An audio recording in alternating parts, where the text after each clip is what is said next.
ओम श्री गणेशाय नमः।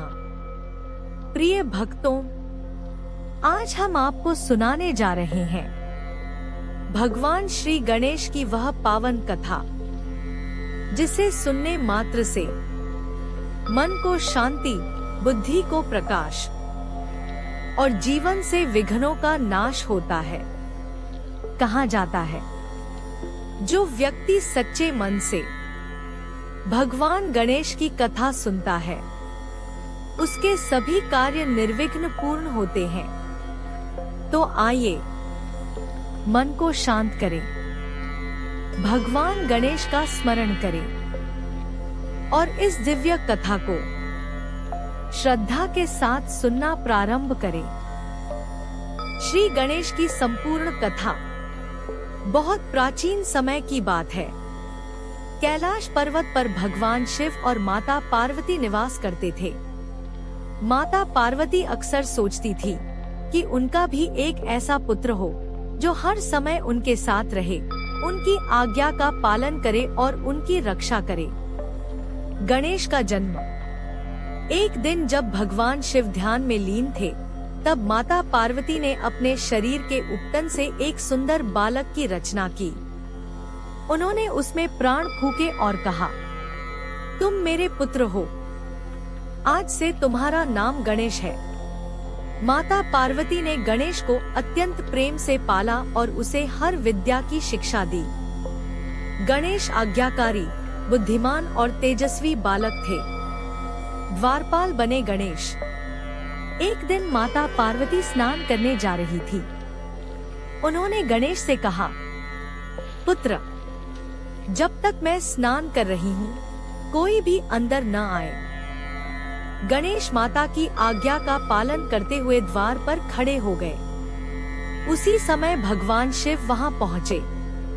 उन्होंने भीतर जाना चाहा, पर गणेश ने उन्हें रोक दिया। गणेश नहीं जानते थे कि वे उनके पिता हैं। शिवजी ने क्रोध में कहा, बालक, हट जाओ। लेकिन गणेश बोले, माँ की आज्ञा सर्वोपरि है। गणेश का बलिदान। गणेश की हट और आज्ञा पालन देखकर शिवजी का क्रोध बढ़ गया। उन्होंने अपने त्रिशूल से गणेश का सिर काट दिया। जैसे ही माता पार्वती बाहर आई और यह दृश्य देखा, वे विलाप करने लगी। उनका क्रोध इतना भयंकर था कि सृष्टि में प्रलय आने लगी। देवता भयभीत होकर शिवजी के पास पहुँचे। भगवान शिव को अपने कर्म पर पश्चाताप हुआ। उन्होंने गणों को आदेश दिया, उत्तर दिशा में जो पहला जीव मिले उसका सिर ले आओ। गणों को एक हाथी मिला।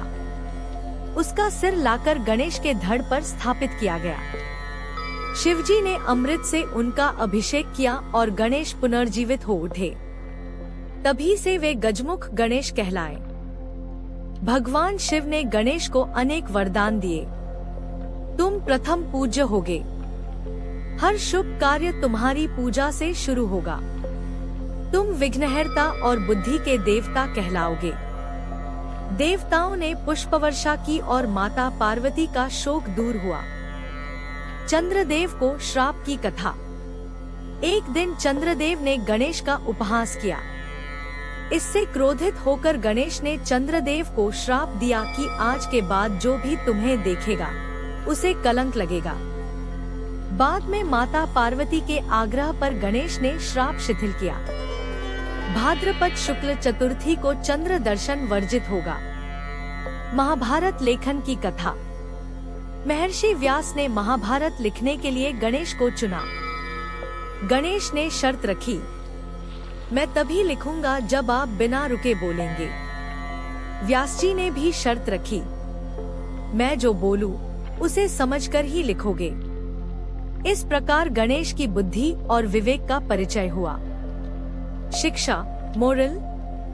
माता पिता की आज्ञा सर्वोपरि होती है। बुद्धि और विवेक से बड़ा कार्य संभव है। अहंकार विनाश का कारण बनता है। वीडियो समाप्त करने से पहले एक विनम्र निवेदन है, यदि आपने पूरी कथा श्रद्धा से सुनी है तो लाइक जरूर करें और सनातन भक्ति दर्शन चैनल को सब्सक्राइब करें ताकि आपको प्रतिदिन भगवान की कथाएं, भजन और मंत्र सबसे पहले प्राप्त हों। ओम गण गणपत्ये नमः। प्रिय भक्तों, यही थी भगवान श्री गणेश की पावन कथा, जिसे सुनने और समझने से मन को शांति और जीवन को सही दिशा मिलती है।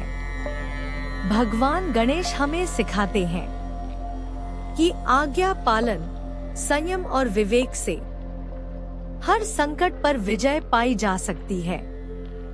प्रभु से यही प्रार्थना है कि वे आप सभी के जीवन से हर विघ्न को दूर करें और सुख, समृद्धि व बुद्धि का आशीर्वाद प्रदान करें।